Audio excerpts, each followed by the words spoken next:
Madam Speaker, I'm going to be honest, I'm at a loss for words.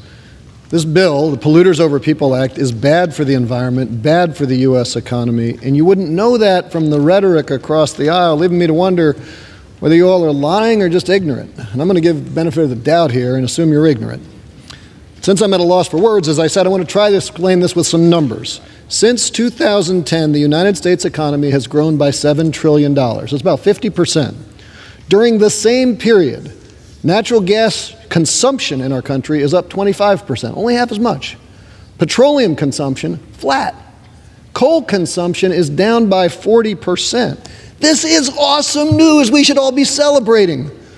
We have decoupled economic growth from fossil fuel consumption. We can grow without depending on environmental degradation. The environment and American energy consumers are winning. And that's not because they're using less energy. It's because they're not paying for it.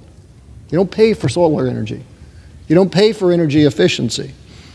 Remember, no one wants a barrel of oil. What you want is a cold beer and a hot shower. Now, Americans are getting more of the latter with less of the former. And if that confuses anybody in this body, then I would encourage you to go ask your local 6-year-old, what would you rather have on Christmas morning? A warm fire and some twinkly lights, or a big old lump of coal? Like I said, this isn't that complicated. But let us now ask what the fossil fuel industry has done in the wake of their collapsing market share. Did they pivot to providing things consumers want, cleaner, cheaper energy? Did they redeploy their capital into solar, wind, geothermal, electric vehicle charging stations? Of course not.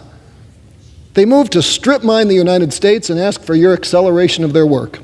Because during the same period, U.S. exports of oil have grown by a factor of 4. U.S. exports of natural gas have grown by a factor of 6. Their revenues that Mr. Levin talked about are not going up because they're selling more of their product to Americans. It's because they're strip mining America and selling it overseas. Exporting U.S. energy does not lower the price of energy in the United States. If anything, it raises costs to American consumers because you reduce domestic supply, for goodness gracious. This bill would only make that worse. Now, to be sure, there are real challenges facing U.S. energy consumers. We've got an aging grid. We need transmission to connect renewables to load. We got a growth in electric demand thanks to all those EVs and heat pumps. We should be focusing on those challenges if we are looking out for the American consumer. But this bill does not give a damn about the American consumer. Its sole purpose is to transfer wealth from the American taxpayer to American energy exporters. Friends, this is crazy news. President Biden has decided to move forward with his relief plan. There are numerous states that are currently offering new residents complete debt forgiveness that are worth thousands of dollars. There are other programs that will specifically offer financial relief to families and seniors. My friends, please make sure that you watch until the end of this video to hear about all of the details. Also, this coming Friday, I will be announcing 3 winners for the Walmart gift card giveaway. If you would like to enter these weekly giveaways, please make sure that you are subscribed to my channel, click and like several of my videos, and then comment below the keyword of each video that you watch. The more videos that you watch and then comment on, the greater your chances, my friends, of winning the giveaways. Did you know that there are several states that will pay your student loans, but there are big eligibility requirements?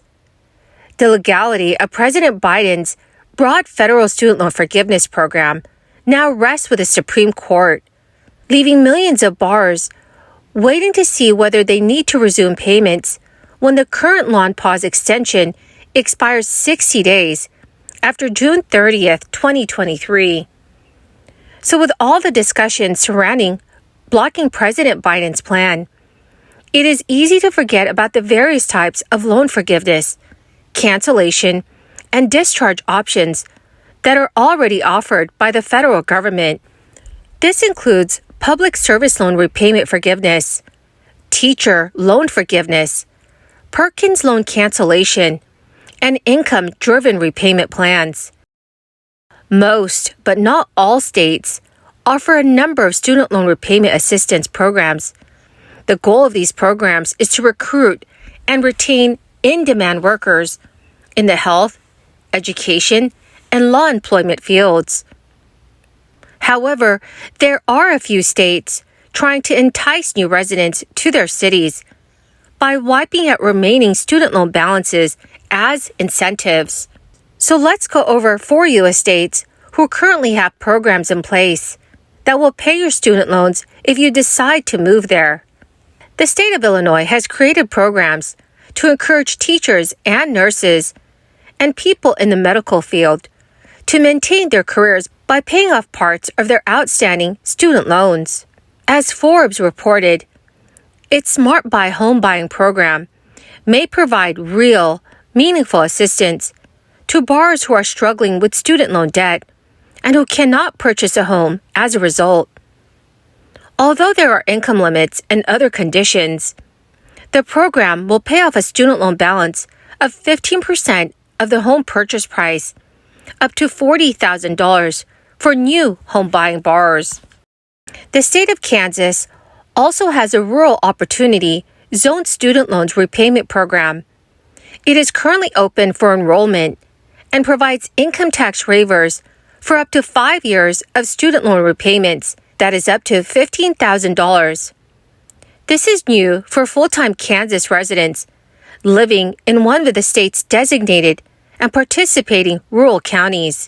Also, residents of the state of Maine who meet certain graduation requirements may be eligible to receive up to $25,000 in lifetime student loan forgiveness through the Maine Opportunity Tax Credit. To qualify for this credit, you must be a full-time Maine resident and work in Maine for at least 9 months. Lastly, through its Smart Buy 3.0 program, the state of Maryland gives home buyers the opportunity to purchase any eligible Maryland mortgage program while paying off student debt that is up to 15% of the home purchase price for the borrower to pay off their outstanding student debt, with a maximum payoff amount of $50,000. Home buyers wishing to take advantage of this assistance program requires a down payment of at least 5%. Well, my magnificent and marvelous friends, that is the end of my daily stimulus update video for today. I will be announcing 3 winners this coming Friday for the Walmart gift card giveaway.